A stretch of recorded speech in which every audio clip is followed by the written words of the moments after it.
So என் முன்னாடி ரோடை பாருங்கள் எப்படி இருக்குன்னு சொல்லிட்டு ஒரு மழை வந்ததுக்கு இந்த கண்டிஷன் தொடர்ந்து மழை அடித்து அந்த ரோடு என்னத்துக்கு ஆகும். ஸோ இது வழி தான் ட்ராவல் பண்ணணும். நான் எப்படி போனே தெரில. பைக்கு போகிறதுக்கு கஷ்டப்பட்டு இங்கே திருப்பி போகிறாங்க.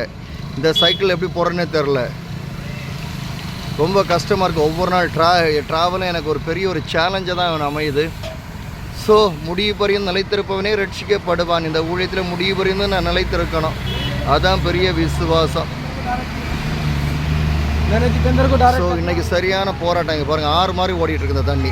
இந்த தண்ணியில் இன்னைக்கு தான் ட்ராவல் பண்ண வேண்டியது இருக்குது. எப்படி பண்ணுறதுனே தெரில. ஸோ என் ஊழியத்தை பார்த்தீங்கன்னா இவ்வளோ கடினமான ஊழியங்கள், இவ்வளோ போராட்டமான ஊழியங்கள். ஆனால் அதை தாண்டி தான் ஒவ்வொரு நாளும் ஊழியம் செய்ய வேண்டிய பெரிய ஒரு கடமையில் இருந்துகிட்டே இருக்கிறேன். இன்றைக்கி ரொம்ப வேதனையாக இருக்குது. ஏற்கனவே டஸ்ட்டு தாங்க முடியல. ஸோ அதுக்கு கூட இந்த தண்ணியும் நம்மளை இன்றைக்கி படாப்படுத்துது. இன்றைக்கி ட்ராவல் இவ்வளோ கடினமாக இருக்குன்னு நான் எதிர்பார்க்கவே இல்லை. 4 மணிக்கு இன்றைக்கி ஒரு இடத்துல சிறுவர் ஊழியம் இருக்குது. அதுக்கு போனோம். அதுக்கு போகிற வழியில் தான் இவ்வளோ பெரிய போராட்டத்தை நடத்திட்டு இருக்க வேண்டியது இருக்குது. ரைட்.